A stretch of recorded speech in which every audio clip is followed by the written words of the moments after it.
Good मोदिकर morning साथियों। मोदिकर के सपनों में संभावनाओं भरी दुनिया में एक बार पुनः आप सभी का बहुत बहुत हार्दिक स्वागत एवं अभिनंदन। अ, मैं डॉक्टर रणवीर सिंह आप सभी का इस वेलनेस सेशन में आप सभी का बहुत जोरदार तालियों से आप सभी का स्वागत करता हूं। आप आए, आपने समय निकाला और हमारे बीच में आप आए हैं। निश्चित रूप से हमारे लिए सौभाग्य की बात है। सबसे पहले हमारे सभी न्यू गेस्ट का बहुत बहुत हार्दिक अभिनंदन, स्वागत। साथियों, आज हम बात करने जा रहे हैं गैस की, एब्डोमिनल डिस्टेंशन, हम इस पे बात करेंगे। जो फ्लैचुलेंस है हम उस पे बात करेंगे, ब्लोटिंग पे बात करेंगे, और इसके साथ साथ हम बात करेंगे, थोड़ी सी एसिडिटी पे बात करेंगे। आइए स्टार्ट करते हैं आज का सेशन। इससे पहले मैं अपने सेशन को स्टार्ट करूं, let me introduce my self. साथियों, मेरा नाम डॉक्टर रणवीर सिंह है और बाय प्रोफेशन मैं एक डॉक्टर हूं। अ, तकरीबन 28 साल मुझे हो गए हैं आयुर्वेद की सेवा करते हुए, आयुर्वेद का अभ्यास करते हुए। और पिछले 8 सालों से मैं मोदीकेयर के साथ में हूँ। मोदीकेयर में ग्लोबल ब्लैक डायमंड डायरेक्टर के लेवल पे हूँ, जिसको आप लोग जीबीडी बोलते हैं, जीबीडी के लेवल पे हूँ। मोदी केयर में आना बाई चॉइस भी था और बाई चांस भी था। बाई चॉइस इसलिए था क्योंकि प्रोडक्ट्स बहुत शानदार थे और मुझे अपनी प्रैक्टिस में अपने पेशेंट्स के लिए प्रोडक्ट चाहिए ही चाहिए थे। मोदी केयर के प्रोडक्ट निश्चित रूप से बहुत शानदार हैं, बहुत जबरदस्त हैं, जिंदाबाद हैं, इसलिए मोदी केयर चुना। और चांस इसलिए बोलूंगा कि अचानक मेरे पास कोई आया और उसने मुझे मोदी केयर के प्रोडक्ट से रूबरू कराया, परिचय कराया। प्रोडक्ट को मैंने स्टडी किया, परिवार पे, पेशेंट्स पे, नियर एंड डियर पे, फैमिली मेंबर्स पे प्रोडक्ट यूज किए गए। रिजल्ट्स बहुत अच्छे आए और फिर लगा क्यों ना अपने इस पैशन को अपना प्रोफेशन बनाया जाए, और मैंने इसको एज ए बिजनेस लिया। आज की तारीख में मोदी केयर के माध्यम से लाखों रुपए महीने की इनकम, देश विदेश की यात्राएं, गाड़ी, बंगला, ये सब कुछ पार्ट ऑफ बिजनेस है। जो भी व्यक्ति मोदी केयर में दिल लगा के काम करता है, ये सब उसे मिलता ही मिलता है। आज हम बात करने जा रहे हैं एब्डोमिनल गैस के संबंध में। आइए स्टार्ट करते हैं। मैं चैट बॉक्स को थोड़ी देर के लिए बंद कर देता हूं जिससे कि डिस्ट्रैक्शंस ना हो। साथियों, आपने अक्सर सुना होगा कि साहब मेरे पिताजी को भूख नहीं लगती, मेरी माताजी को भूख नहीं लगती। इसके साथ साथ गैस बहुत बनती है, खट्टी डकारें बहुत आती हैं, पेट में भारीपन रहता है, गले में जलन रहती है, सीने में जलन रहती है, पसीने से बदबू बहुत आती है। इसके साथ साथ बात करते समय मुंह से भी बहुत बदबू आती है। कभी महसूस किया है कि इन सब चीजों के पीछे कारण क्या है? क्यों किसी के मुंह से बहुत ज्यादा स्मेल आती है? क्यों किसी को भूख नहीं लगती है? क्यों किसी का पेट भारी रहता है? क्यों किसी को जहां कहीं भी दबाते हैं, किसी भी जगह पे बॉडी में प्रेस करते हैं तो डकारें आती हैं, बहुत जोर जोर से डकारें आती हैं, और मालूम पड़ जाता है पड़ोस वालों को कि हाँ भाई साहब सो के उठ चुके हैं। तो आज हम उसी संबंध में बात करेंगे और एक एक चीज को बहुत गहराई से समझते हैं। आइए स्टार्ट करते हैं।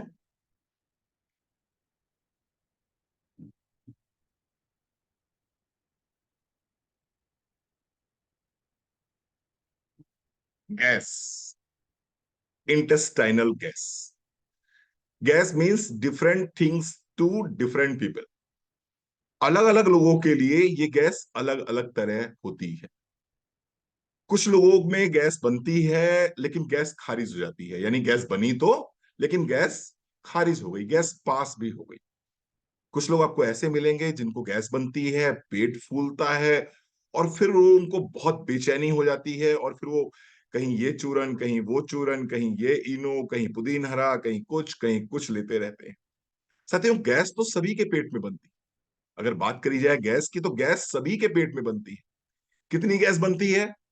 200 ml से लेकर 500 ml तक गैस बनती है। ध्यान दीजिएगा, गैस सभी के पेट में बनती है। कितनी बनती है? 200 ml से लेकर 500 ml तक गैस बनती है। लेकिन अगर ये 200 ml तक गैस बन रही है तो नॉर्मल है। लेकिन अगर ये गैस बढ़नी शुरू हो जाए, 300, 350, 400, 450, 500 पहुंच जाए, तो ये गैस जानलेवा हो जाती है। आप लोगों ने सुना होगा वात पित्त कफ। तो मनुष्य के शरीर में तीन दोष ये होते ही होते हैं, तीन ये कंपोनेंट्स होते ही होते हैं, वात पित्त और कफ। अब अगर इन तीनों में से कोई भी एक चीज नहीं होगी तो निश्चित रूप से हम बीमार हो जाएंगे, यानी कि गैस का होना बहुत जरूरी है। मनुष्य का शरीर कैसे बना हुआ है? पंच महाभूतों से बना हुआ है। पंच महाभूतों से मनुष्य का शरीर बनता है। कौन कौन से पंच महाभूत होते हैं? पृथ्वी, आकाश, जल, अग्नि, वायु। क्षिति जल पावक गगन समीरा, इन पंच महाभूतों से मनुष्य का शरीर बना होता है। तो जो यहां पर वायु है उसका मतलब क्या है? उसी को तो हम गैस बोलते हैं, वही गैस है। तो वो तो पार्ट ऑफ लाइफ है, पार्ट ऑफ बॉडी है, उसका बनना बहुत जरूरी है। लेकिन जब ये ज्यादा बन जाती है तो समस्या पैदा कर देती है। Everyone has gas and eliminates it by belching, burping और फार्टिंग। अब गैस बनती है तो गैस निकलती कैसे है? बेल्चिंग के माध्यम से निकलती है, बर्पिंग के माध्यम से निकलती है, जिसको हम डकार बोलते हैं कि बहुत तेज डकारें आ रही हैं, तो डकार को क्या बोलेंगे? Burping, burping. लेकिन अब इसी जगह पर यही गैस जब नीचे से पास होती है, जब हमारी एनएस से पास होती है, तो इसको क्या बोलेंगे? इसको बोलेंगे फ्लैचुलेंस और फार्टिंग। यानी कि अगर आपका ओरल कैविटी के माध्यम से गैस रिलीज हो रही है तो इसको बोलेंगे बर्पिंग। और अगर यही गैस हमारे एनएस से पास हो रही है, यानी कि इंटेस्टाइनल ट्रैक का जो लास्ट पॉइंट है जिसको हम एनएस बोलते हैं, वहां से पास हो रही है, तो इसको क्या बोलेंगे? फ्लैचुलेंस बोलेंगे। ब्लोटिंग और abdominal distension is a subjective feeling that the stomach is larger और फुलर देन नॉर्मल। अब जाहिर सी बात है, पेट आपका नॉर्मल है, किसी तरह का कोई डिस्टेंशन नहीं है, किसी तरह का पेट में भारीपन नहीं है, किसी तरह का पेट में तनाव नहीं है, तो निश्चित रूप से यह सामान्य बात है। लेकिन अगर पेट में भारीपन आ गया, अगर पेट में तनाव आ गया, पेट फूलने लगा, तो इसको क्या कहेंगे भैया? गैस बन रही है बाबू, गैस बन रही है। ठीक है साहब, थोड़ा सा आगे बढ़ते हैं। हाउ गैस फॉर्म्ड, गैस बनती कैसे है? क्यों बनती है गैस? किसी को बनती है, किसी को नहीं बनती। तो कैसे बनती है इसको समझ लीजिए। Gas in your stomach is primarily caused by swallowing air when you eat और ड्रिंक। कैसे बनती है समझ लीजिए इसको। जब हम खाना खा रहे होते हैं और जल्दी जल्दी खाना खा रहे होते हैं, तो क्या होता है? हमारे खाने के साथ ये गैस हमारे पेट में पहुंच जाती है। पहला कारण। दूसरा कारण, most stomach gas is released when burping and flatulence. ज्यादातर ये जो गैस खाने के माध्यम से अंदर जाती है बॉडी के, ये कैसे पास हो जाती है? या तो डकार के माध्यम से पास हो जाती है, या फिर जब हम रिलीज करते हैं एनएस के थ्रू गैस, जिसको फार्ट बोलते हैं, जिसको फ्लैचुलेंस बोलते हैं, उसके माध्यम से गैस रिलीज हो जाती है। Gas forms in our large intestine when bacteria ferment carbohydrates, fibers, some starches and some sugars that are not digested in your small intestine. अब जाहिर सी बात है भैया, आपने खाना खाया, ये खाना आपने पहले तो च्यू किया, मुंह में च्यू किया, वहीं से डाइजेशन स्टार्ट हो गया। उसके बाद में ये खाना कहाँ गया? उसके बाद में ये खाना गया आपके पेट में, वहां पर डाइजेस्ट हुआ, अगेन वहां पर गैस फॉर्म होनी शुरू हो गई। फिर ये खाना थोड़ा सा और नीचे पहुंचा, कहां पहुंचा? लोअर इंटेस्टाइन में पहुंचा, यानी कि आपकी स्मॉल इंटेस्टाइन में पहुंचा, वहां पर गैस फॉर्म हुई। उसके बाद में ये खाना यहां पर पूरी तरह पच जाना चाहिए, और पचने के बाद में जो न्यूट्रिशन है वो बॉडी एब्जॉर्ब कर लेगी, जो वेस्ट है उसको बॉडी बाहर निकाल देगी। लेकिन मान लीजिए खाना पूरी तरह से डाइजेस्ट नहीं हुआ, तो क्या होगा? ये जो स्मॉल इंटेस्टाइन वाला खाना है, ये कहां जाएगा? ये जाएगा लार्ज इंटेस्टाइन में, यानी कि बड़ी आंत में जाएगा। और बड़ी आंत में चूंकि खाना पचा नहीं है, तो वहां पर सड़ेगा, और सड़ेगा तो क्या होगा? तो वहां पर गैस फॉर्म होगी। और वो गैस कहां से निकलती है? वो फार्ट के रूप में या फ्लैचुलेंस के रूप में आपके शरीर से बाहर निकल जाती है। कैसे बनी? एक तो आपने जो खाना खाया, खाना खाते समय जल्दी जल्दी खाना खा रहे हैं, बात करते करते खाना खा रहे हैं, तो खाने के साथ गैस अंदर चली गई। दूसरा, कार्बोनेटेड ड्रिंक्स, यानी कि जो आप ये फिजी ड्रिंक्स पीते हो ना, जो ये पेप्सी, ये कोको कोला, ये दुनिया भर की जो ड्रिंक्स पीते हो, इनसे भी गैस बनती है। इसके साथ साथ में बहुत सारा खाना ऐसा होता है जिसको हम जंक फूड बोलते हैं। ये खाना जब प्रॉपर तरीके से डाइजेस्ट नहीं होता है, ये खाना सड़ता है, जब सड़ेगा तो गैस बनेगी। और बॉडी में कई तरह की रासायनिक क्रियाएं होती हैं, उससे भी गैस बनती है, थोड़ी हम आगे बात करेंगे इसकी। The small intestine absorbs some of the carbon dioxide and oxygen and rapidly passes the remaining gases to large intestine. क्या हुआ, ये गैस तो गई, खाना जब आपने खाना शुरू किया तो ऑक्सीजन, हाइड्रोजन, ये सब क्या हो गया, ये सब नाइट्रोजन, ये सब क्या हुआ, ये मुंह के माध्यम से बॉडी में पहुंच गई, बॉडी में पहुंच गई। लेकिन लेकिन कुछ गैस ऐसी होती है जो ये लार्ज इंटेस्टाइन में पास हो जाती है, यानी कि ये आपके छोटी आंत में गई, लेकिन छोटी आंत में जाने के बाद में अगर ये प्रॉपर तरीके से ब्लड स्ट्रीम में नहीं एब्जॉर्ब हो पाई या प्रॉपर तरीके से इसका यूटिलाइजेशन नहीं हो पाया, तो ये गैस कहां चली गई, लार्ज इंटेस्टाइन में चली गई। और लार्ज इंटेस्टाइन में चली गई तो वहां पर जाकर ये गैस फॉर्म करती है, एब्डोमिनल डिस्टेंशन फॉर्म करती है। If obstructions occur in small intestine, gas pockets can accumulate containing as much as almost, जैसे मैंने बताया, 3,500 क्यूबिक सेमी, यानी कि 200 क्यूबिक इंचेस ऑफ गैस। ये गैस आपकी कहां फंस जाती है, ये स्मॉल इंटेस्टाइन में आपकी गैस फंस जाती है। थोड़ा सा मैं आपको समझाने का प्रयास करूंगा, कुछ इस तरह से समझाने का प्रयास करूंगा। आपने मान लीजिए कोई खाना खाया, अब खाना खाने के बाद में ये खाना फर्मेंट हुआ, फर्मेंट होने के बाद में सीन क्या बना, सीन ये बना कि साहब ये मान लीजिए आपकी लोअर इंटेस्टाइन है, ये लोअर इंटेस्टाइन है। अब खाना यहां पर पड़ा हुआ है, ये खाना पड़ा हुआ है, ये खाना पड़ा हुआ है। अब यहां पर मान लीजिए कहीं ऑब्स्ट्रक्शन आ गया, यानी कि कॉन्स्टिपेशन है, और यहां पर कहीं मल इकट्ठा हो गया। अब मल इकट्ठा हो गया तो क्या होगा, अब ये गैस आगे तो बढ़ नहीं पाएगी।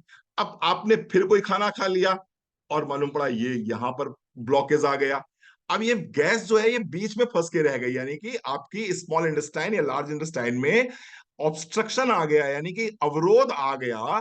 कहीं कोई मल फंस गया है, कहीं कोई ऑब्स्ट्रक्शन है, कहीं कोई ट्यूमर है, कहीं कोई गांठ है, तो ये गैस यहां फंस गई, और फंसने के बाद में फिर ये एब्डोमिनल डिस्टेंशन पैदा करेगी और तकलीफ पैदा करेगी। और आइए थोड़ा सा और आगे समझते हैं इसको, और अच्छे से समझ लेते हैं। समझना बहुत जरूरी है, समझना बहुत जरूरी है। एक बार समझ में आ जाएगा गैस बनती क्यों है, तो फिर आप ऐसा कोई काम करेंगे ही नहीं जिससे गैस बने, और गैस की समस्या सॉल्व हो जाएगी। Intestinal gas is composed of various amounts of oxygen, nitrogen, carbon dioxide।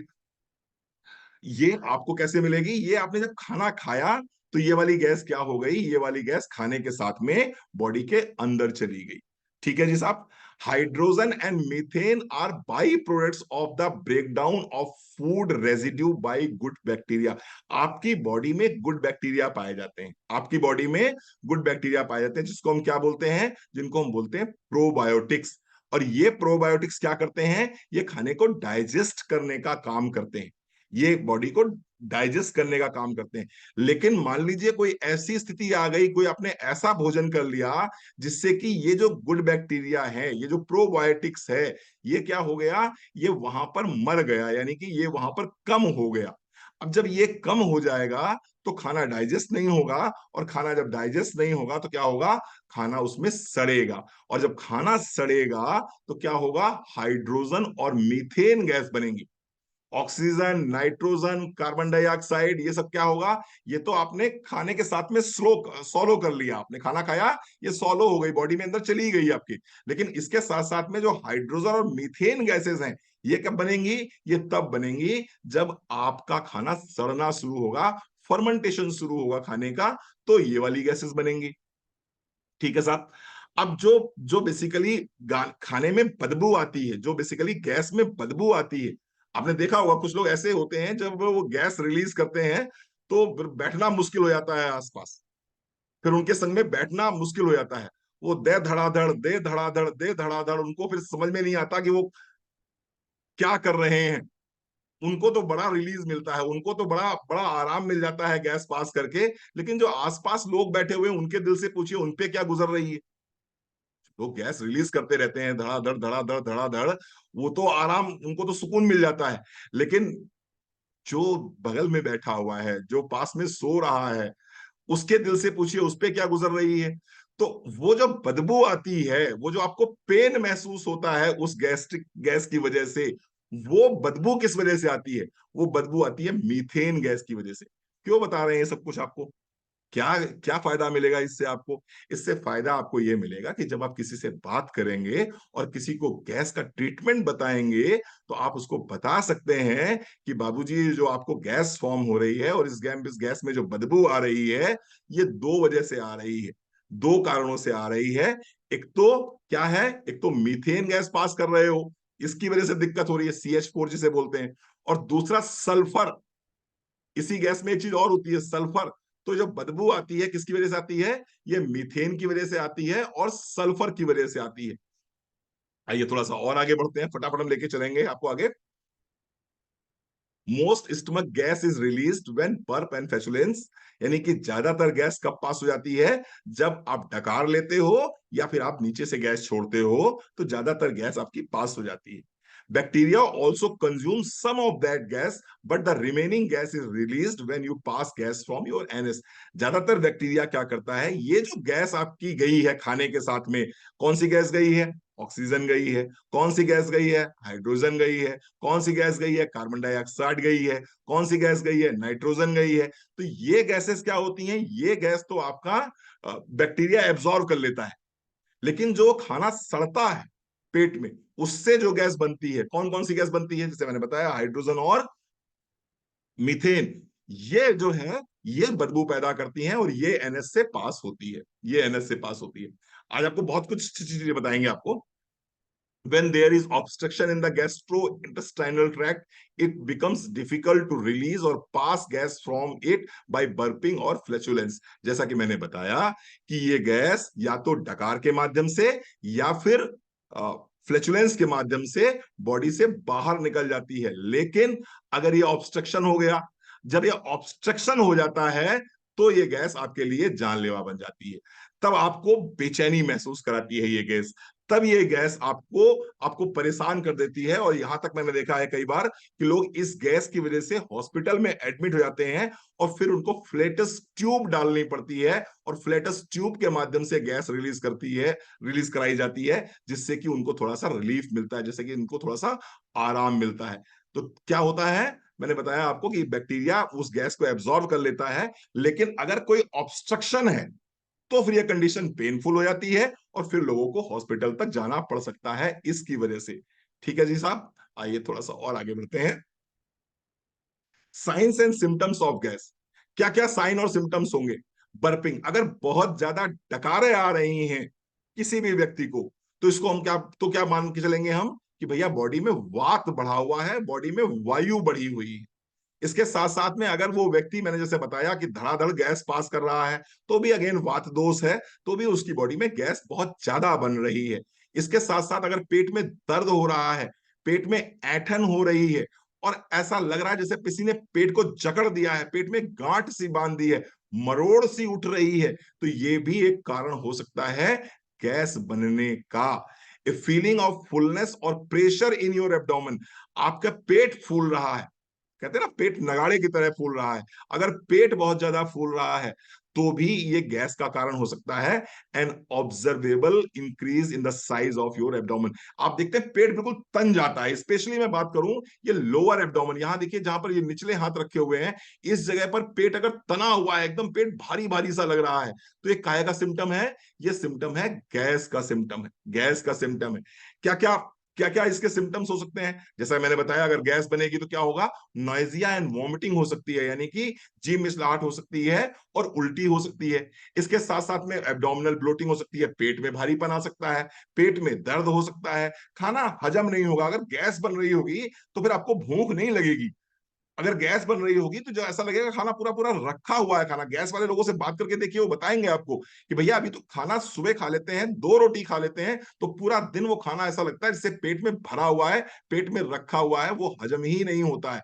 इसके साथ साथ में पेट में जलन अगर महसूस हो रही है, तो वो भी एक रीजन हो सकता है पेट में गैस बनने का। भूख नहीं लग रही है, तो वो भी रीजन हो सकता है पेट में गैस बनने का। क्या क्या कारण हो सकते हैं? क्या क्या कारण हो सकते हैं? तो आइए इसकी बात कर लेते हैं। एक तो कारण हो सकता है कि आपको इनडाइजेशन है, आपको इनडाइजेशन है तो गैस बनेगी। इसके साथ साथ में आपने गैस प्रोड्यूसिंग फूड खा लिया है, कुछ ऐसा खाना खा लिया है जो गैस को पैदा कर रहा है, तो भी गैस बनेगी। आप पूछेंगे सर गैस को कौन सा खाना पैदा कर, गैस किस खाने से पैदा होती है? तो अगर आप खाना खाने के तुरंत बाद फल खा रहे हैं, खाना खाने के, कुछ लोग कहते होते हैं ना खाना खाने के तुरंत बाद फल खाते हैं, बोले खाना खा लिया अब खाना खाने के बाद में फल खाएंगे। ठीक है, आप थोड़ा समझ लीजिए इसको, थोड़ा सा इसको समझा देता हूं मैं आपको, तो आपको आसानी रहेगी समझाने में लोगों को। ये एक रोड है, ये एक रोड है, ये एक रोड है। बहुत बढ़िया। अब इस रोड पे एक ट्रक जो है वो जा रहा है, ये ट्रक है मान लीजिए, ये ट्रक जा रहा है। अब ये ट्रक जो है इसने पूरी रोड को छाप रखा है, पूरी रोड को कवर कर रखा है। अब इसके पीछे से जो है एक क्या है, एक स्कूटी जा रही है, ये स्कूटी है, ये छोटी सी जो है ये स्कूटी जा रही है। इसको थोड़ी सी जगह चाहिए निकलने के लिए, लेकिन आगे ट्रक फंसा हुआ है, तो अब ये स्कूटी निकल नहीं पा रही है। तो फिर क्या होगा, अब ये स्कूटी कहीं इधर दाएं से निकलने का प्रयास करेगी, कभी बाएं से निकलने का प्रयास करेगी, लेकिन निकल नहीं पाएगी। तो ऐसे में होगा क्या, ऐसे में स्कूटी वाला परेशान होगा। आपने खाना खाया, खाने में क्या था, अनाज था। अनाज को पचने में टाइम लगता है। अनाज की गति कैसी होती है, एक भूसे वाले ट्रक की तरह होती है। जैसे रोड पे भूसे वाला ट्रक जा रहा होता है ना, खूब बड़ा सा ट्रक जा रहा होता है, और उसकी स्पीड क्या होती है, उसकी स्पीड होती है 30 किलोमीटर प्रति घंटा या 40 किलोमीटर प्रति घंटा। और उसके पीछे क्या है, अनाज के पीछे फल है। फल खाया आपने, फल की स्पीड क्या है, उसकी स्पीड है 70 किलोमीटर प्रति घंटा, 80 किलोमीटर प्रति घंटा। लेकिन चूंकि अनाज जो है वो धीमे चलता है, अनाज आपकी आंतों में धीमे चलता है। तो आपने अनाज खाया, और अनाज खाने के बाद में फल खा लिया। फल जा रहा है 80 किलोमीटर की स्पीड से, अनाज जा रहा है 30 किलोमीटर प्रति की स्पीड से। रास्ता छोटा सा है, रास्ता सकरा सा है। तो ये क्या होगा, ये फल जो है, ये फल क्या होगा, ये फल आगे निकल नहीं पाएगा। अब जब फल आगे निकल नहीं पाएगा, तो ये फल क्या करेगा, ये सड़ेगा फल। और जब ये फल सड़ेगा तो क्या होगा, तो ये गैस बनेगी, तो ये गैस बनेगी। तो अगर आप खाने के बाद में इमीडिएटली फल खा लेते हैं, तो सड़, तो गैस बननी शुरू हो जाती है। कुछ लोगों को आपने देखा होगा, वो खाना कम खाते हैं, पानी ज्यादा पीते हैं, यानी खाना खाते खाते बार बार पानी पीते रहते हैं, बार बार पानी पीते रहते हैं। खाना खाया फिर पानी पिया, फिर खाना खाया फिर पानी पिया। अब इसमें क्या होगा, पेट में तो अग्नि है, जठराग्नि जिसको बोलते हो, उस अग्नि का काम क्या होता है, खाने को पचाने का काम होता है। अब बड़ी मुश्किल से वो पेट अग्नि पैदा करता है आपके खाने को पचाने के लिए। लेकिन आपने भोजन किया, और भोजन करने के बाद में पानी पी लिया। अब जैसे ही आपने इमीडिएटली पानी पिया, वो अग्नि क्या हो जाएगी, वो अग्नि मंद पड़ जाएगी। अग्नि मंद पड़ जाएगी यानी अग्नि बुझ जाएगी। जब वो अग्नि बुझ गई, तो खाना जो आप खा रहे हो, खा कैसे रहे हो, टेस्ट की वजह से खा रहे हो, खाते जा रहे हो, खाते जा रहे हो, खाते जा रहे हो। अब वो खाना पच तो रहा नहीं है, क्योंकि अग्नि तो आपने मंद कर दी, अग्नि तो आपने बुझा दी। क्यों बुझा दी आपने, क्योंकि पानी पी लिया है। अब वो क्या होगा, वो खाना वहां पर सड़ना शुरू करेगा। और जब कोई भी चीज सड़ती है तो क्या बनती है, वो गैस बनती है। और वही गैस आपको परेशान कर रही है। तो दूसरा बहुत बड़ा कारण यह है कि खाने के साथ में जो हम पानी पीते हैं, वो हमें बहुत नुकसान पहुंचाता है। क्या करना चाहिए खाना पानी के लिए, अगर प्यास लग रही है, आपने कुछ खाना खाया है ऐसा, प्यास लग रही है, तो क्या करेंगे, पहली बात तो घूंट घूंट करके एक दो, बस एक सिप या दो सिप पानी पीजिए। खाना के साथ में अगर पानी पीना है आपको, तो या तो 40 मिनट पहले पानी पीजिए, या 1 घंटे बाद पानी पीजिए।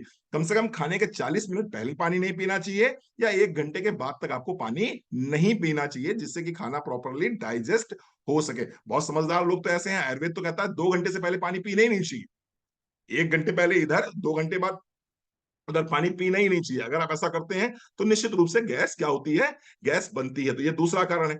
तीसरा कारण क्या है, कि हम लोग राजमा, छोले, चना, गोभी, ये अगर भोजन करते हैं, तो ये भोजन भी गैस बहुत बनाता है, ये भोजन भी गैस बनाता है। तो कई बार क्या होता है, खाने की वजह से भी गैस बनती है, कि हम खाना कौन सा खा रहे हैं। मटर जब आप खाएंगे, तो निश्चित रूप से फिर तो दिक्कत होगी होगी। तो मटर है, छोला है, राजमा है, चना है, अ, खाने के साथ में फ्रूट्स हैं, खाने के साथ में पानी है। अगर इस तरह का भोजन करते हैं, तो ऑफ कोर्स ये गैस फॉर्म करता है, ये गैस फॉर्म करता है। तो आइए देखते हैं कारण क्या क्या हो सकते हैं, उसकी मैंने बात करी है आपसे। एक कारण क्या हुआ, एक कारण तो ये हुआ कि खाने के साथ में आप लगातार पानी पी रहे हैं, वो गैस बनाएगा। दूसरा कारण, अगर आपने अ, खाने के बाद तुरंत फल खा लिया, या खाने और फल के बीच में डिफरेंस नहीं किया, तो वो गैस बनाएगा। तीसरा, अगर आपके खाने में राजमा है, छोला है, चना है, गोभी है, ब्रोकोली है, ये सब खा रहे हैं, तो ये गैस बनाएगा। इसके साथ साथ में कुछ बीमारियां भी होती हैं, कुछ बीमारियां भी होती हैं जिनकी वजह से गैस बनती है, जैसे कि chronic intestinal condition such as diverticulitis.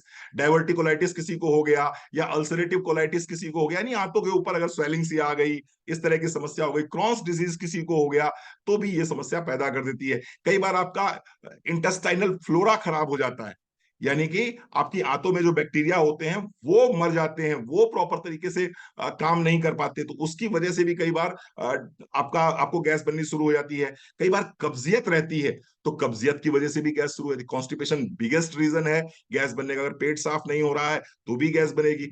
कुछ लोगों को फूड इंटॉलरेंस होता है, जैसे कि कुछ लोगों को दूध हजम नहीं होता।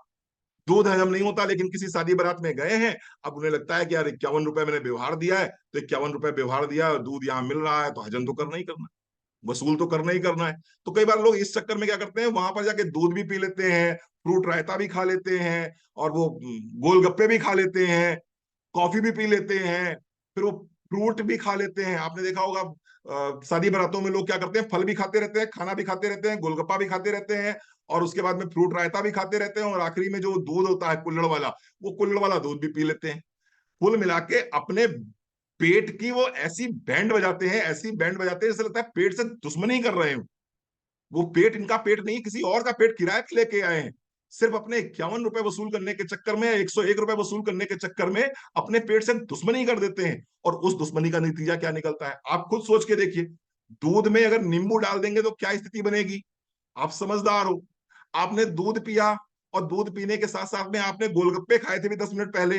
उस दो गोलगप्पे के पानी में क्या मिलाया गया था, टाटरी मिलाई गई थी।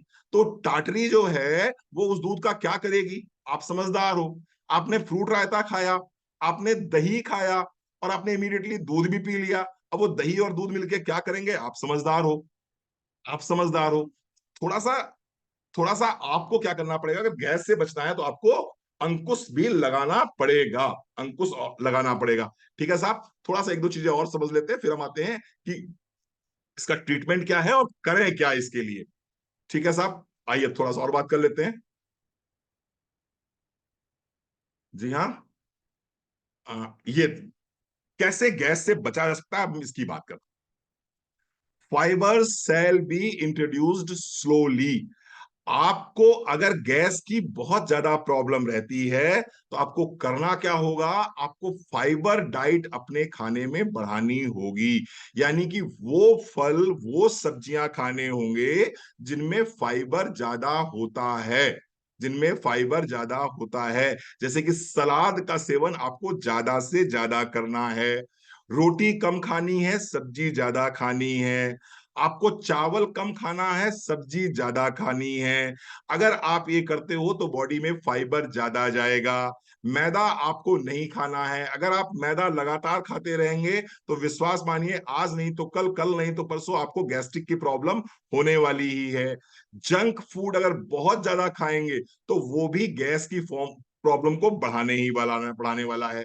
दूसरा काम, ड्रिंक विद सिपिंग, यानी कि आपको पानी कैसे पीना है, पानी आपको सिप सिप करके पीना है। एक ही झटके में धड़ धड़ धड़ धड़ करके 2 गिलास पानी नहीं गटकना है। पानी अगर आपके पास आता है तो उसको सिप सिप करके पीना है। जैसे कैसे पानी पीना है, जैसे चिड़िया पानी पीती है, चिड़िया की तरह पानी पिएंगे तो गैस नहीं बनेगी। अब एक चीज और, राइट साइड में अगर आप सोएंगे, देखिए ये दो मैंने फिगर बना के दिए हैं आपको, ये बहुत बहुत यूनिक चीज बताने जा रहा हूं मैं आपको, बहुत अच्छा लगेगा आपको सुन के। आप देखिए दो फिगर दिखाई पड़ रहे हैं आपकी स्क्रीन पे। राइट साइड में अगर आप सोते हैं तो क्या होता है, सारे गैस्ट्रिक जूसेस या HCl जो है वो पेट में किस तरह से आता है, इस तरह से पेट में आ जाता है। और इस तरह से पेट में आ जाएगा तो पेट से होते होते कहां जाएगा, ये आपकी नली में जाएगा, ये आपकी ईसोफेगस में जाएगा, और ईसोफेगस में अगर ये जाएगा तो निश्चित रूप से गले में जलन, खट्टी डकारे, कई बार आपने देखा होगा रात में सोते सोते एकदम से पूरे गले में खट्टा खट्टा सा पानी आ जाता है, पित्त एकदम से आ जाता है और आप उठ के बैठ जाते हो। ये प्रॉब्लम क्या है? प्रॉब्लम ये है कि आप राइट साइड कर्वट सोते हो, राइट कर्वट सो रहे हो, ये एक समस्या है। लेकिन उसी जगह पर अगर आप लेफ्ट कर्वट सोते हो तो देख लीजिए जरा, नीचे वाली फिगर पे देखिए, नीचे वाली फिगर में देखिए, जब राइट आप लेफ्ट कर्वट सोते हो तो ये एसिड कहाँ आ गया? ये एसिड इस तरह से आ गया। तो अगर गैस्ट्रिक की प्रॉब्लम जिनको ज्यादा रहती है, एसिडिटी की प्रॉब्लम जिनको ज्यादा रहती है, ब्लोटिंग की प्रॉब्लम जिनको ज्यादा रहती है, उनको कैसे सोना है? उनको सोना है लेफ्ट साइड में, यानी कि बाई करवट सोना होता है उनको। अगर बाई करवट सोएंगे तो उनको इस तरह की प्रॉब्लम नहीं होगी। थोड़ा सा वॉक करना शुरू करिए। दिन भर बैठे रहने से, आलस्य कर करेंगे तो निश्चित रूप से गैस तो फॉर्म होगी होगी, गैस भी फॉर्म होगी, वजन भी बढ़ेगा, 20 तरह की और समस्याएं भी हो सकती हैं। तो थोड़ा सा वॉक करना शुरू करिए, at least 5,000 step per day walk करिए। धीरे धीरे करिए, तेज तेज करिए, पर एक नियम बनाइए कि 5,000 स्टेप पर डे वॉक करना ही करना है। अगर संभव है तो थोड़ी सी एक्सरसाइज जरूर करिए, कम से कम आधा घंटा जरूर दीजिए अपनी बॉडी को एक्सरसाइज करने के लिए।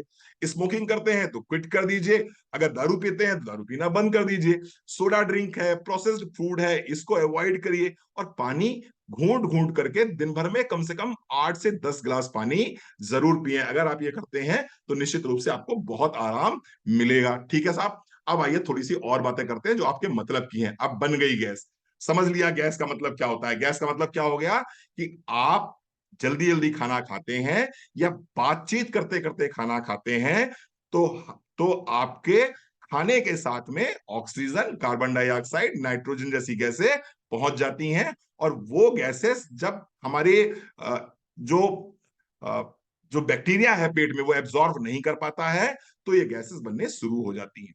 ठीक है, ये भी समझ में आ गया कि जो गैस रिलीज होती है वो मीथेन गैस होती है, सल्फर होता है उसमें, जिसकी वजह से बदबू आती है।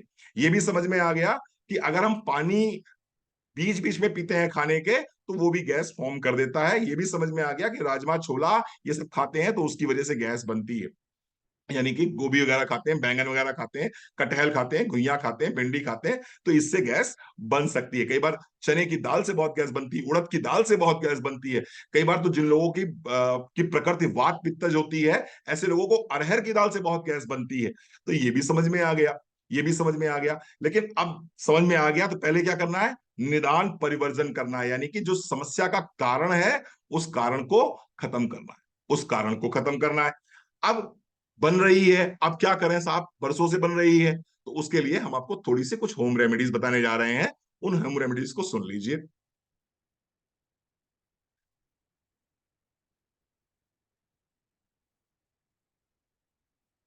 क्या क्या होम रेमेडीज हो सकती हैं?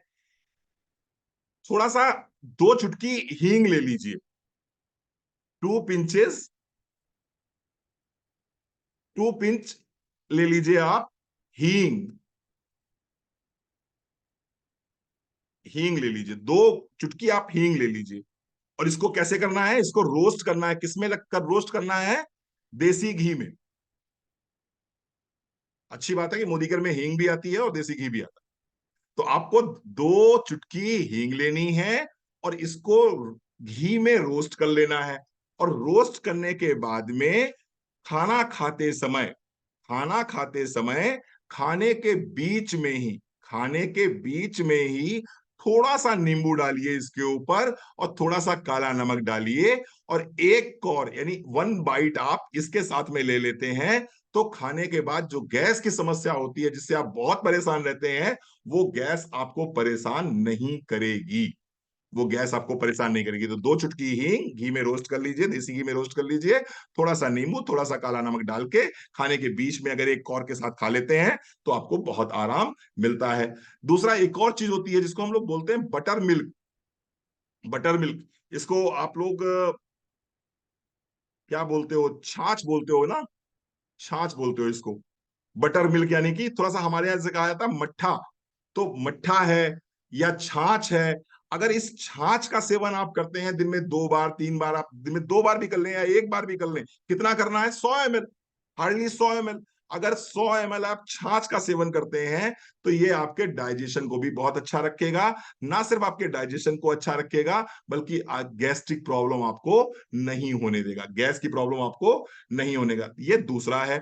तीसरा, तीसरा अजवाइन।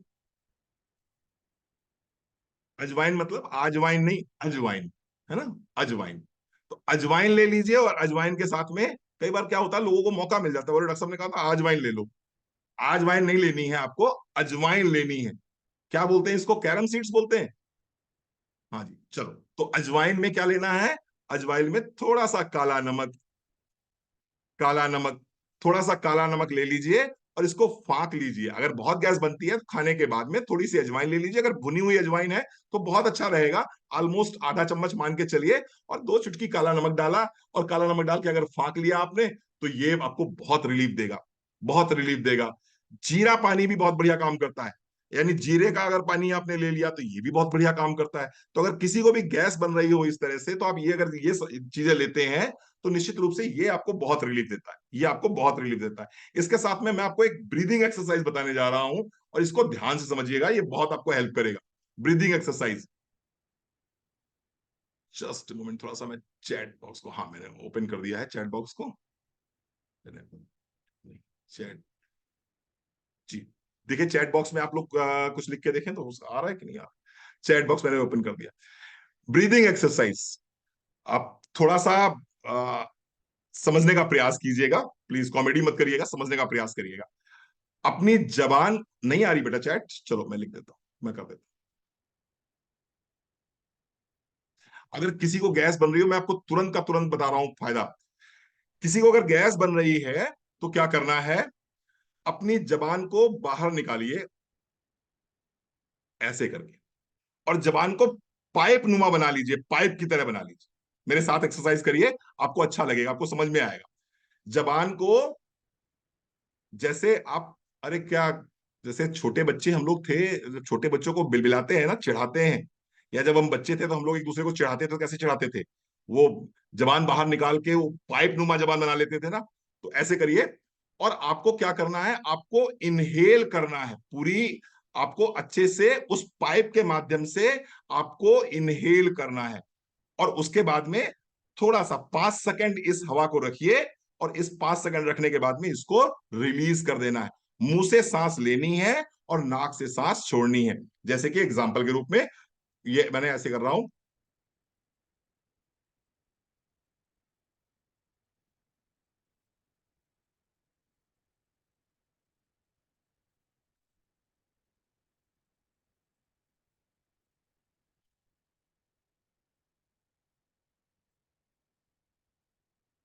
आई होप आपको समझ में आ गया होगा, थोड़ा सा कॉमेडी लग रहा होगा, लेकिन विश्वास मानिए, किसी को भी गैस बन रही हो, किसी को भी एसिड बन रहा हो, किसी को भी किसी भी तरह की पेट संबंधित एब्डोमिनल डिस्टेंशन हो रहा हो, आप सिर्फ इतना कर लीजिए, यानी कि अपनी जबान को पाइप नुमा बनाकर मुंह से उस पाइप के माध्यम से आपको ऑक्सीजन को इनहेल करना है, और इनहेल करने के बाद में 5 सेकंड तक इस ऑक्सीजन को अपने अंदर रखना है, और उसके बाद नाक से इसको छोड़ देना है।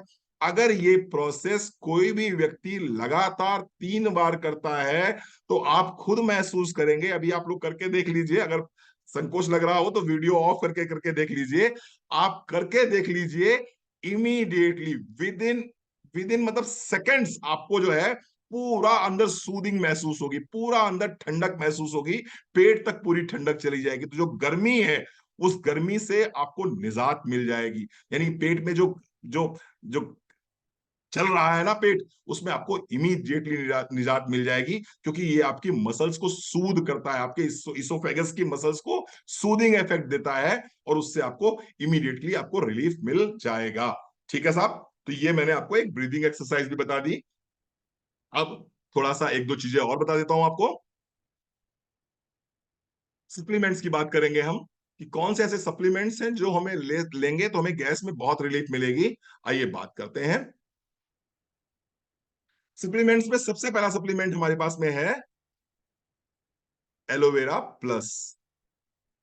Aloe vera plus, aloe vera plus 20 ml सुबह। अगर मान लीजिए गैस्ट्रिक प्रॉब्लम बहुत पुरानी है, और आप बहुत परेशान हो गए हैं गैस का इलाज करा करा के, और ये गैस आपको बहुत परेशान करती है, तो आपको क्या करना है, एलोवेरा प्लस लेना है 20 ml मॉर्निंग, और 20 ml क्या लेना है, आपको लेना है इवनिंग में।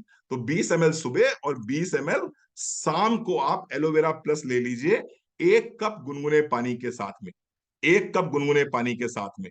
और इसी के साथ में आपको लेना है डिटॉक्स। डिटॉक्स की 1 गोली आप ले लीजिए, 1 सुबह और 1 शाम। तो एलोवेरा प्लस 20 ml सुबह, 20 ml शाम को, इसी के साथ में डिटॉक्स की 1 गोली, 1 गोली शाम को ले लिया आपने। ठीक है जी साहब, ये 2 प्रोडक्ट हो गए, सुबह खाली पेट आपने ले लिया। इसके बाद में आपको लेना है पुदीना तुलसी। पुदीना तुलसी, पुदीना तुलसी, ये 1 कैप्सूल सुबह और 1 कैप्सूल शाम को लेना है। पुदीना तुलसी आपको लेना है 1 कैप्सूल सुबह और 1 कैप्सूल शाम को। ये आपको बहुत राहत देता है। और इसी के साथ साथ में एक प्रोडक्ट आपको और लेना है, जिसका नाम है अमृत शक्ति। जिसका नाम है अमृत शक्ति। ये जैसे यथा नाम तथा गुण, अमृत शक्ति। तो ये, अगर किसी को भी गैस की प्रॉब्लम हो रही है तो एलोवेरा प्लस सुबह शाम डिटॉक्स के साथ में, पुदीना तुलसी और अमृत शक्ति आप नाश्ते के बाद ले सकते हैं। आप ये लीजिए, सुबह शाम लीजिए, निश्चित रूप से आपको बहुत आराम मिलेगा, बहुत फायदा मिलेगा। अगर प्रॉब्लम ज्यादा है, कॉन्स्टिपेशन ज्यादा रहता है, तो आप रात में सोते समय क्या कर सकते हैं, फाइबर, मोदी केयर का फाइबर आता है, तो आपको फाइबर का 1 सैचेट ले सकते हैं। फाइबर 1 सैचेट, 1 सैचेट आपको फाइबर का लेना है। 1 कप पानी में मिला लीजिए और मिलाने के बाद में मिक्स कर लीजिए और रात में पी लीजिए इसको। तो फाइबर का 1 सैचेट ले सकते हैं, ये भी आपको बहुत राहत दे सकता है। अगर और समस्या हो रही है तो एक प्रोडक्ट और हमारे पास में है, त्रिफला। त्रिफला, त्रिफला की 2 गोली आप ले सकते हैं, 2 टैबलेट एट नाइट ले सकते हैं, एट बेड टाइम ले सकते हैं। ये भी आप गुनगुने पानी के साथ में ले लेंगे या दूध के साथ में ले लेंगे, तो भी इससे क्या होगा, पेट बहुत अच्छे से साफ होगा। ना सिर्फ पेट साफ होगा, बल्कि आपको बहुत रिलीफ मिलेगा, आपको गैस्ट्रिक प्रॉब्लम सॉल्व हो जाएंगी। याद कीजिए मैंने क्या कहा था, गैस बनने का सबसे बड़ा मुख्य कारण है ऑब्स्ट्रक्शन, यानी कि गैस का फंसना। गैस फंसनी नहीं चाहिए। अगर गैस बन रही है और लगातार रिलीज होती चली जा रही है तो समस्या नहीं है। समस्या तब है जब गैस फंसती है। और गैस फंसती कब है, जब कहीं ना कहीं कोई रुकावट आती है। जब आप फाइबर 1 सैचेट 1 कप गुनगुने पानी में रात में सोते समय ले लिया आपने, त्रिफला की 2 टैबलेट आपने बेड टाइम ले लिया आपने, एलोवेरा और डिटॉक्स आप सुबह शाम ले ही रहे हैं, पुदीना तुलसी अमृत शक्ति ले रहे हैं, तो ये कंप्लीट पैकेज है आपके स्टमक डिस्कम्फर्ट का। स्टमक से संबंधित जितनी भी समस्याएं हैं, उनके लिए इससे बेहतरीन दवाई कुछ भी नहीं हो सकती।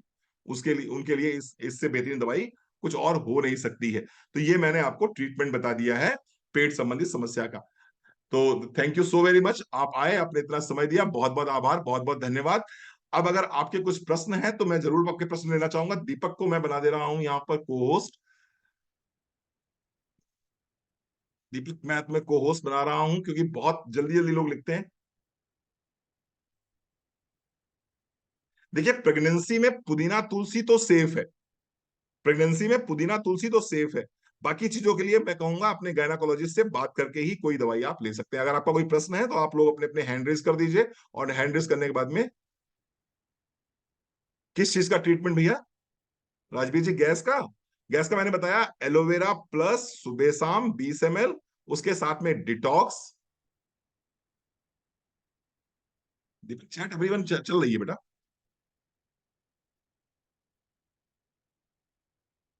सलाद खाने से पहले खाइए। सलाद जो है, प्रयास करिए खाने से कम आधे घंटे पहले खाइए। जो लोग सलाद और खाना साथ में खाते हैं, उनके साथ में समस्या रहती है। उनके साथ में समस्या रहती है। समस्या यही मैंने बताया ना, जो आपको समस्या क्या रहती है, कि सलाद जो है उसका डाइजेशन फास्ट हो जाता है और खाने का डाइजेशन धीमा होता है, जिसकी वजह से सलाद तो आगे खिसक जाता है, लेकिन खाना उतनी स्पीड से आगे बढ़ नहीं पाता है, जिसकी वजह से डाइजेशन में प्रॉब्लम होती है। बिल्कुल बिल्कुल बिल्कुल, अगर पाइल्स या फिशर किसी को है, तो पाइल्स और फिशन के लिए सबसे बढ़िया यही चीज होती है कि आप पेट साफ रखिए। पाइल्स का हम स्पेशल सेशन करेंगे, मोस्ट प्रोबेबली नेक्स्ट सेशन हमारा पाइल्स का ही होगा। तो पाइल्स पे हम सेशन करेंगे जिसमें कंप्लीट जानकारी आपको देंगे। अगर एलोवेरा से सर्दी हो जाए तो नूनी ले लीजिए।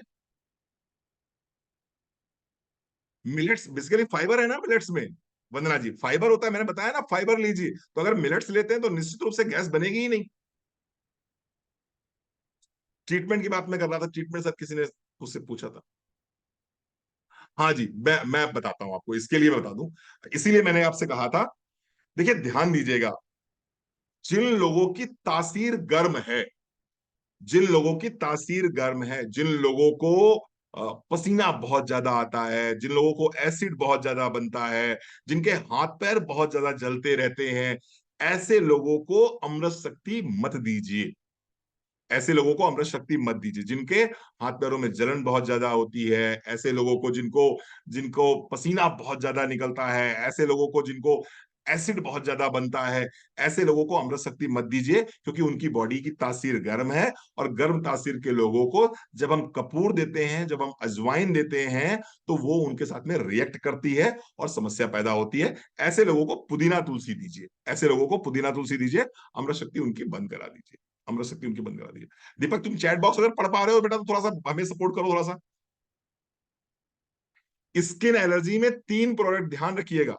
स्किन एलर्जी में 3 प्रोडक्ट जो है हम आपको सजेस्ट करते हैं। पहला प्रोडक्ट है टर्मरिक। टर्मरिक 1 गोली सुबह 1 गोली शाम को। पहला प्रोडक्ट है टर्मरिक, 1 गोली सुबह 1 गोली शाम को। दूसरा प्रोडक्ट है गिलोय, 1 गोली सुबह 1 गोली शाम को। और तीसरा प्रोडक्ट है तुलसी, 1 सुबह 1 शाम। और इसके साथ साथ में लगाने के लिए कोकोनट ऑयल में थोड़ा सा टी ट्री ऑयल मिलाइए और उसको लगाइए, तो निश्चित रूप से बहुत ज्यादा आपको आराम मिलेगा। फेस पे अगर पसीना बहुत ज्यादा आ रहा है तो बाबू चेक कराओ विटामिन डी तो नहीं बॉडी में कम है। क्योंकि कई बार विटामिन डी अगर बॉडी में बहुत तेजी से कम हो रहा है तो पसीना बहुत निकलता है। तो पसीना बहुत निकलता है, तो विटामिन डी की कमी से भी कई बार फेस पे पसीना बहुत ज्यादा निकलता है। हाँ जी, मैं इसको अपलोड कर दूंगा, बिल्कुल अपलोड कर दूंगा। देखिए, स्टोन में अगर आप मुझसे पूछेंगे मोदी केयर में, तो मोदी केयर में तो एज सच कोई डायरेक्ट प्रोडक्ट नहीं है, लेकिन फिर भी आप मुझसे पूछ रहे हैं, एज ए डॉक्टर मैं बता दूं आपको। नीरी, NEERI, नीरी टैबलेट आती है, 2 गोली सुबह 2 गोली शाम को। और नीरी सिरप आता है, 5 ml सुबह 5 ml शाम को। इसको आप लेंगे तो स्टोन में काफी हद तक फायदा हो सकता है। बिल्कुल, बच्चा छोटा आपका घर में सब्जी खाता है, तो सब्जी में भी तो टर्मरिक होता है। सर्दी की एलर्जी हो तो गार्लिक और जोड़ दीजिएगा भाई इसमें। सर्दी की एलर्जी हो तो टर्मरिक और गिलोय के साथ में गार्लिक जोड़ दीजिए, बहुत अच्छे रिस्पॉन्स मिलेंगे, बहुत अच्छा रिस्पॉन्स मिलेगा। मैं डेली मीटिंग नहीं करता हूं भावना जी, ये मेरी सैटरडे सैटरडे मीटिंग होती है और आपको उसका लिंक मिल ही जाता है। हाँ जी, बिल्कुल साथ देना है, अमृत शक्ति और पुदीना तुलसी बिल्कुल साथ देना है। स्किन बहुत ड्राई अगर हो रही है तो आप देखिए बॉडी में हीट बहुत ज्यादा बन रही है, तो हमें बॉडी को डिटॉक्स करना पड़ेगा। यहां पर हमें क्या करना पड़ेगा, यहां पर हमें आंवला देना पड़ेगा। आंवला का जो तासीर होती है वो थोड़ी ठंडी होती है, तो यहां पर आंवला और डिटॉक्स दीजिए तो स्किन की ड्राइनेस थोड़ी सी कम हो जाएगी। आपकी बॉडी की तासीर गर्म है कि ठंडी है, ये कैसे चेक करेंगे? चलिए, थोड़ा सा। हाँ जी, तो ये मैंने बताया ना, आप कहीं भी प्रेस करते हैं डकार आती है, तो ये जो ट्रीटमेंट मैंने बताया इसको लेना शुरू कर दिए, डकार खत्म हो जाएगी। वात का रोग है, बहुत तेजी से वो निकल रहे हैं। अब मेरे कंट्रोल के बाहर हो गया। दीपक, तुम को होस्ट हो बेटा, एक आध देखो पढ़ के सुना दो यार। हाँ, ऐसा नहीं होगा भी, बता देना। सोराइसिस पे हम स्पेशल एक पूरा सेशन करेंगे, उस सेशन को अटेंड करिएगा। Next session most probably piles पे करेंगे, उसके बाद फिर सोराइसिस पे भी करेंगे। सेशन अटेंड करते रहिए। हाँ, तासीर का बता देते हैं आपको। देखिए, किसने पूछा है? ममता जी ने पूछा। अपना वीडियो ऑन करिए पहले। आपका वीडियो ऑन है? चलिए, ये ममता जी आप हो, सामने दिखाई पड़ रहे हो। चलिए, बहुत अच्छा क्वेश्चन पूछा है ममता जी ने। सुबह खाली पेट लीजिए भाई डिटॉक्स, 1 सुबह 1 शाम लीजिए। गीता जी, मेरा यूट्यूब चैनल पे जाइए, उसको सब्सक्राइब कीजिए, बेल आइकॉन दबाइए, और हार्मोन्स की प्रॉब्लम क्या होती है उसको वहां सोल्यूशन मिल जाएगा। अभी लेटेस्ट मैंने एक वीडियो डाला हुआ है उस पे, हार्मोन्स के लिए। केवल गैस हो रही हो तो भैया मैंने आपको बहुत सारे होम रेमेडीज बताए हैं, और फिर भी नहीं हो रहा तो सिर्फ और सिर्फ पुदीना तुलसी ले लीजिए, 2 कैप्सूल सुबह 2 कैप्सूल शाम खा लीजिए। अगर कॉन्स्टिपेशन ना हो तो इमीडिएटली आराम मिल जाएगा। हाँ जी। किसने पूछा था मुझसे ये तासीर कैसे गर्म करेंगे? ममता जी सर आपने मैंने। पूछा था। यस सर, बहुत बढ़िया। नमस्कार। अब हाँ प्लीज जी। थोड़ा सा मैं इसको रुक जाता हूं, तो ये नहीं तो मैं समझ ही नहीं पाऊँ। ठीक है। तासीर का पूछा गया है कि साहब तासीर कैसे मालूम पड़ेगा कि हमारी तासीर क्या है? ममता जी ध्यान दीजिएगा, बहुत इंपॉर्टेंट क्वेश्चन पूछा है आपने। अगर कोई व्यक्ति ऐसा है जिसकी पर्सनालिटी बहुत दुबली पतली है, हल्का फुल्का व्यक्ति है, उसका वजन कम है, जल्दी जल्दी बात करता है, एक जगह पर शांत होकर बैठता नहीं है, उसको थोड़ा सा भी कुछ भी ठंडा खिला देते हैं तो उसको जुकाम बुखार खांसी होने लगता है, ऐसे व्यक्ति की तासीर वात की तासीर मानी जाती है। जिसको गैस ज्यादा बनती हो, जिसको खाया पिया लगता ना हो, जिसका वजन कम हो, जो एक जगह पर शांत ना बैठता हो, जिसका दिमाग बहुत चलायमान हो, जो 2 दिन पहले कहता है मुझे मोदी केयर में जीपीडी बनना है और 2 दिन बाद कहता है ये सब बकवास, मुझे कुछ नहीं करना, ऐसे व्यक्ति वात रोगी होते हैं। मैं तो जनरली मेरे नेटवर्क में जब लोग आते हैं तो मैं वही से आइडिया लगा लेता हूं कि इसकी तासीर कैसी है, पहला। दूसरा होता है पित्त वाला। पित्त यानी कि जिसकी बॉडी में हीट ज्यादा रहती हो, जिसकी बॉडी में जलन ज्यादा रहती हो, जो थोड़ा सा पसीना ज्यादा जिसको निकलता हो, जिसकी फिजिक मीडियम फिजिक होती हो, जिसका वेट बहुत ज्यादा भी नहीं है वेट कम भी नहीं है, इसके साथ साथ में जिसको लीडरशिप जिसके अंदर क्वालिटी आती हो, जिसको गुस्सा ज्यादा आता हो, जो गंभीर हो, जो गंभीर हो, अपनी बात अगर उसने एक बार कह दी तो फिर बात से पीछे नहीं हटता है, प्राण जाए पर वचन ना जाए, जो राजा टाइप के लोग होते हैं, ये सारे कौन से लोग हो गए? ये सारे लोग हो गए पित्त प्रकृति के लोग हो गए। और इसके बाद में एक तीसरी प्रकृति होती है कफ की प्रकृति। कफ प्रकृति वाली होती है महा आलसी आदमी जो है, महा आलसी होता है महा आलसी आदमी, जिसका कुछ करने का मन नहीं करता, जो हमेशा इस बिस्तर से उस बिस्तर पे लेटा रहता है, जो बिल्कुल कीचड़ की तरह है। बेसिकली हमारे यहाँ कफ को कीचड़ बोला गया है, पृथ्वी और जल का समायोजन करके जो बनता है कीचड़। जो महा आलसी आदमी, जैसे मगर, जैसे पानी में मगर, वो किसकी प्रकृति क्या हो गई? वो प्रकृति हो गई कफ की प्रकृति हो गई। जैसे कि गेंडा स्वामी, जो गेंडा होता है, इसकी प्रकृति क्या हो गई? ये हो गया कफज। जैसे कि हिप्पोपोटेमस, वही हो गया ना। ये जो है ये सब क्या है? ये कफ प्रकृति के लोग हैं। इनको कितना भी मोटिवेट करो, कितना भी जोश दिलाओ, कितनी भी एनर्जी पैदा करो इनके अंदर, इनका काम करने का मन नहीं करता। ये कहते हैं अल्लाह दे खाने को सिंगा जाए कमाने को, अजगर करे ना चाकरी पंछी करे ना काम, दास मलूका कह गए सबके दाता राम, क्या लेकर आए हो क्या लेकर जाओगे, जो कुछ इस धरा पे कमाया है इस धरा पे धरा का धरा रह जाएगा। जब इस प्रकृति के लोग आपको मार्केट में मिलते हैं तो मान लीजिएगा ये कब प्रकृति के लोग हैं, ये कुछ नहीं करेंगे। वजन इनका हमेशा ज्यादा होता है, वजन इनका हमेशा ज्यादा होता है, लेकिन अच्छी बात ये होती है ये बड़े सॉफ्ट स्पोकन होते हैं। ये अच्छी बात ये होती है सॉफ्ट स्पोकन बहुत होते हैं, ये कभी किसी से पंगा नहीं करते हैं। पंगा इसलिए नहीं करते, इनको कुछ चाहिए ही नहीं होता किसी से कुछ। जब जीवन में जिसको किसी को कुछ चाहिए ही नहीं होगा तो पंगा करेगा क्या वो? तो ये कफस प्रकृति के लोग होते हैं। लेकिन पूरा कंबाइंड में जो अगर मैं बात करूं तो कोई भी व्यक्ति प्योर प्रकृति किसी की भी नहीं होती। थोड़ा सा वात होगा, थोड़ा सा पित्त होगा, थोड़ा सा कफ होगा, ऐसा कोई नहीं होगा कि नहीं साहब बिल्कुल कफ उसके अंदर है ही नहीं, सिर्फ वात और पित्त है। क्योंकि अगर कफ नहीं होगा तो सोएगा ही नहीं, अगर कफ नहीं होगा तो लेटेगा ही नहीं, वो खड़ा ही रहेगा दिन भर, चौबीसों घंटे खड़ा रहेगा, चौबीसों घंटे चलता रहेगा। तो थोड़ा सा कफ होना भी बहुत जरूरी है। थोड़ा सा अगर गुस्सा नहीं आएगा तो लोग डोरमेट बना देंगे उसको। अगर उसको जरा सा भी क्रोध नहीं आ रहा है, अपनी बात ही नहीं कह पा रहा है, तो लोग तो डोरमेट बना देंगे उसको। तो थोड़ा सा पित्त का होना भी बहुत जरूरी है। और ऐसा ना हो कि वात बिल्कुल ना हो, अगर वात बिल्कुल नहीं होगा तो वो सोचेगा ही नहीं, विचार ही नहीं आएंगे उसकी बॉडी में। वो थॉट जो चलते रहते हैं वो विचार ही नहीं चलेंगे, वो तो बिल्कुल लबदा हो जाएगा, बिल्कुल कचड़ा हो जाएगा एकदम। तो वात भी जरूरी है, पित्त भी जरूरी है, कफ भी जरूरी है ममता जी। और ये तीनों चीजें होना बहुत जरूरी है। आपको समझ में आ गया होगा। लेकिन अलग अलग बॉडी डोमिनेंट होती है। कोई वात डोमिनेंट होता है, कोई पित्त डोमिनेंट होता है, और कोई कफ डोमिनेंट होता है। किसी एक प्रकृति जो है उनकी बॉडी में ज्यादा होती है, बाकी दो चीजें कम होती हैं। बॉडी के लक्षण अलग होते हैं और मानसिक लक्षण अलग होते हैं। थोड़ा सा इसको स्टडी करेंगे तो समझ में आएगा, लेकिन मैंने मोटा मोटा, ठीक है ममता जी, समझ में आ गया आपको? क्लियर हो गया? चलिए, आपकी प्रकृति जो है वो पित्त और कफस प्रकृति है आपकी। चलिए, लीडरशिप आपके अंदर है, दैट्स ग्रेट। हाँ जी दीपक, कोई चैट बॉक्स में अगर पड़ा हो एक दो सवाल तो ले लो और फिर हम क्लोज करें। अच्छा, फिर तुमको होस्ट नहीं कर बनाते थे बार बार है, तुम बनते क्यों नहीं हो भाई? चलो, बता दीजिए कोई, अगर कोई चैट बॉक्स में कोई पड़ा हो सवाल तो ले लीजिए। हाँ सर दीपक। गीता तिवारी जी ने पूछा हार्मोन्स प्रॉब्लम में क्या सजेस्ट करें, तो क्रिल ऑयल मैंने बोला उनसे। हॉर्मोन्स की प्रॉब्लम अगर किसी को है तो आप नूनी और डिटॉक्स तो लीजिए ही लीजिए, और नूनी डिटॉक्स के बाद में क्रिल ऑयल कैप्सूल दिन में एक बार खाने के बाद में जरूर लीजिए। इससे काफी हद तक आराम मिलता है। और सर आप फातिमा मारपतिया जी बोले ओनली गैस हो रहा है तो क्या लें।